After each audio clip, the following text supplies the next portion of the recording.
আর এগুলোতে হয় কি, ইসলাম সম্পর্কে বহির্বিশ্বে একটা নেগেটিভ ইমেজ তৈরি হয়। আমি বিশ্বাস করি আমার দেশের মুসলমান যারা আছে তারা সবাই শান্তিতে বিশ্বাসী, ইসলাম শান্তির ধর্ম, কিন্তু মুসলমানদের ভেতরেই এক শ্রেণীর মানুষ ঢুকে গেছে যাদের টার্গেট হচ্ছে যে বাংলাদেশ একটা উগ্রপন্থী মুসলমান রাষ্ট্র, এটা তাদের প্রমাণ করতে হবে।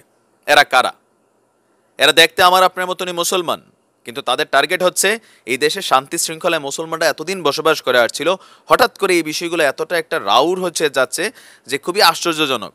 এদের ব্যাপারে সাবধান হন, হয়তো আপনার সাথে মিশে আছে, যে কোনো ঘটনায় ওরা আপনার ইন্ধন দিচ্ছে, উস্কানি দিচ্ছে, ঘটনা শেষ ওরা বের হয়ে যাচ্ছে, আর আন্তর্জাতিক বিশ্বে বাংলাদেশের মুসলমানদেরকে এরা নেগেটিভলি রিপ্রেজেন্ট করছে আর তাদেরকে সহযোগিতা করছেন আপনি, কারণ আপনি অসচেতন।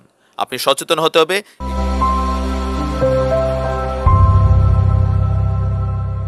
সালামু আলাইকুম, আমি নাইম দক্ষিণ কোরিয়া থেকে সবাইকে স্বাগত জানাচ্ছি আমার ইউটিউব চ্যানেল নাইমিলিতে। যদি ভালো লাগে তাহলে সাবস্ক্রাইব, আর যদি ভালো না লাগে দেখতে থাকুন, দেখতে দেখতে ভালো লাগা ভালোবাসা হয়ে যাবে ইনশাল্লাহ। দর্শক, আপনারা জানেন যে বাংলাদেশের লালমনিরহাটের পাটগ্রামের বুড়িমারি যে মসজিদে আপনার একটা ইতিহাসের ন্যাক্কারজনক ঘটনা ঘটে গেছে। আর যেই ঘটনায় আপনার সারা বিশ্বে কতটুকু স্তব্ধ হয়েছে জানি না, বাট বাংলাদেশের মানুষ অনেকটাই শোকাহত এবং অনেকটাই নিস্তব্ধ, নির্বাক। মূল ঘটনা ছিল কি, যে পবিত্র কোরআনকে অবমাননার দায়ে একজন ব্যক্তিকে পিটিয়ে মারা হয়েছে। প্রথম দিন থেকে ফেসবুক এবং কিছু চ্যানেলে এই খবরটা এইভাবে প্রচার করা হয়েছে যে বুড়িমারির সেই মসজিদে, বাজারের ভিতর যে মসজিদ আছে, সেইখানে দুইজন লোক হঠাৎ করে ঢুকে গিয়ে আপনার বলছে যে এখানে অস্ত্র আছে। আপনারা জানেন এই ঘটনাগুলো, সেগুলোর পুনরাবৃত্তি করছি না। তবে আজকে তদন্তের পরে বের হয়ে এসেছে এক ভয়ঙ্কর চাঞ্চল্যকর তথ্য, যে আসলে ওইখানে কোনো কোরআন অবমাননার ঘটনাই ঘটে নাই। তাহলে ঘটনা কি? জি, সেই ঘটনার পিছনে আমাদের সিআইডি ব্রাঞ্চ, পুলিশ ব্রাঞ্চ কাজ করছে। বাট আপাতত পর্যন্ত যেসব তথ্যগুলো আমাদের সামনে আসছে, যেই ব্যক্তিকে পুড়িয়ে হত্যা করা হয়েছে জুয়েল, তার পারিবারিক বক্তব্য নিশ্চয়ই অনেকে শুনেছেন। তারপর পত্রিকাগুলোতেও তার সম্পর্কে, তার অতীত ইতিহাস সম্পর্কে কিন্তু সামনে আসছে যে তিনি অনেকটা মানসিকভাবে বিপর্যস্ত ছিলেন, সামান্য, বা বাংলা যদি বলি আমরা হাফ মেন্টাল টাইপের ছিলেন, বাট তিনি পুরোপুরি পাগল ছিলেন না। এখন তার কিন্তু ট্রিটমেন্ট চলছিল, আর ট্রিটমেন্টের জন্য তিনি ভারত থেকে ওষুধ আনতেন। তো ভারতের সীমান্তের সাথেই সম্ভবত যে বাজারের মসজিদে ঘটনাটা হয়েছে, তো সেইখানেও তিনি ওই দিন আপনার ওষুধ আনার জন্য স্থানীয় কোনো হোটেলে তারা ছিলেন। তারপর ওষুধ নিয়ে আসার সময় বা আনতে যাবেন যে কোনো একটা বিষয়, তো ওই মসজিদে আসলে নামাজ পড়তে চান। এরপরে যে মসজিদে কোরআন অবমাননার বিষয় যেখান থেকে আসছে, আমার ধারণা যে হয়তো জুয়েল মসজিদে ঢুকে একটু উল্টাপাল্টা কথা বলছে, স্বাভাবিক, যেহেতু একটু মানসিক বিপর্যস্ত ধরে নিলাম। কিন্তু মসজিদের খতিব যিনি আছেন জোবেদ আলী, আর আরও একজন কালপ্রিট আবুল হোসেন, এই দুইজন হচ্ছেন পুরা ঘটনার মূল নায়ক। স্থানীয় এবং প্রত্যক্ষদর্শী মুসলমানদের বক্তব্য অনুযায়ী, বা পুলিশের ইনভেস্টিগেশন টিম, সিআইডি ব্রাঞ্চ, আপনার সকল কিছু মিলিয়ে, আর মানবাধিকার কমিশনের যে অভিযোগ তদন্ত ডিপার্টমেন্টের পরিচালক আছেন ফয়জুল কবির সাহেব, তিনি আজকে গণমাধ্যমকে এটা কনফার্মেশন করেছেন যে ওই দিন, ঘটনার দিন, তিনি মসজিদে আপনার কোনো কোরআন শরীফ ছিঁড়েননি বা কোনো কিছু অবমাননা করা হয়নি। আর এটা আসছে কই থেকে? ওই মসজিদে ওই দিন যারা নামাজ পড়ছিলেন এমন দুই একজন মুসল্লির সামনে আপনার স্থানীয় খতিব যিনি আছেন জোবেদ আলী, তাকে এখনও গ্রেপ্তার করা হয়নি। তাকে যখন সামনাসামনি করানো হয়, তিনি কথাটাকে কিছুটা ঘুরাইতে পেঁচাইতে চাচ্ছিলেন, যেহেতু এটা এখন একটা মার্ডার কেস হয়ে গেছে।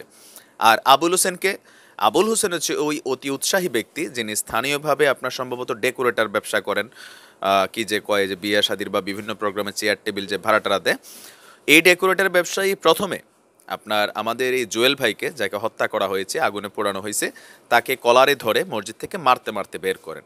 এর ফলে বাহিরের যারা উৎসাহী জনতা আছে তারা জিজ্ঞেস করছে ঘটনা কি। সাথে থাকা জুবেদ আলী হুজুর, তিনিও বলছিলেন যে এই লোক কোরআন ছিঁড়ছে বা কোরআন শরীফের উপর পা দিছে। এখন তো বলছেন, ওই যে ফ্রান্সের ঘটনাটা, সাধারণভাবে মুসলমানদের ভিতরে অন্যান্য সময়ের তুলনায় কিন্তু একটু বেশি এই মুহূর্তে মুসলমানরা গরম আছে, এটা আমি বুঝি। কিন্তু এই গরমটা যে শেষ হলো কোথায়? আবুল হোসেন যখন কিলাইতেছে আর উৎসাহী জনতা এসে ঝাঁপাই পড়ছে, ঝাঁপানোর পরে তো বাকিটা ইতিহাস হয়ে গেল, তাই না? এটা আপনারা সবাই জানেন যে স্থানীয় পরিষদ চেয়ারম্যান ছিলেন, উপজেলা চেয়ারম্যান, ওসি সাহেব, ইউনুস স্যার, সবার কাছ থেকে তাকে ছিনাইয়া নিয়া মনে হলো যে কি না কি। এখন দিন শেষে দেখা গেল কি, যে এই লোকে আসলে আপনার এই ঘটনার আগেও নয় পিছিয়েও নয়, কিন্তু তাকে হত্যা করা হয়েছে। এখন হত্যার মোটিভটা আসলে কি ছিল? এখন এই ঘটনার পাশাপাশি এখানে ওই দিন আরও একটা ঘটনা ঘটেছে, যেটা আপনার পত্রিকার বরাত দিয়ে আসছে, যে ন্যাশনাল ব্যাংক বুড়িমারির শাখায় আপনার একদল দুষ্কৃতিকারী ওই দিন হামলা চালার, এগুলো সিসিটিভি ফুটেজে ধারণ করা হয়েছে বা আপনার ধরা পড়েছে। এই টিমটা কারা? যারা ওই দিন আমাদের জুয়েল ভাইকে পোড়ানোর পরে অতি উৎসাহ হয়ে তারা বিভিন্ন জায়গায় স্লোগান দিতে দিয়ে যাচ্ছিল, যাবার পথে সেই ব্যাংকে তারা হামলা চালায়। এখন এটার কারণ কি? ভাঙচুর করলো, এটার আসলে কারণ কি? আর পত্রিকাতে যেটা আসছে যে এখানে যে ভিডিও ফুটেজগুলো, কারণ আপনারা জানেন যে অনেকেই এই ঘটনাটাকে মোবাইলে ধারণ করেছেন, অনেকের চেহারা চলে আসছে, কে পিটাচ্ছে, কে ইন্ধন দিচ্ছে, কে স্লোগান দিচ্ছে, বা কে মাইরা পুতাই ফেলতে হবে, পোড়াই দিতে হবে, এই ধরনের ডায়লগগুলো যারা দিয়েছেন, অসংখ্য মানুষ কিন্তু ভিডিও ক্যামেরাতে এই মুহূর্তে তাদের চেহারা কিন্তু বন্দী হয়ে আছে। ভিডিও ফুটেজে ধরা পড়া একজন আসামির পরিচয় যখন আমাদের সিআইডি ব্রাঞ্চ ঘাটতে গেছে, সেখানে পাওয়া গেছে যে 2013-14 সালে পেট্রোল বোমার অনেকগুলো মামলা ছিল, সেই মামলারই একজন আসামি হচ্ছে এইখানে, যিনি ভিডিও ফুটেজে স্পষ্টভাবে আপনার ইন্ধন দিচ্ছিলেন।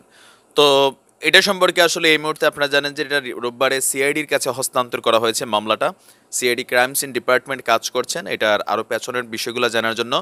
আর আবুল হোসেন নামক ওই ডেকোরেটর ব্যবসায়ী, তিনি কিন্তু লাপাত্তা, তাকে খুঁজে পাওয়া যাচ্ছে না।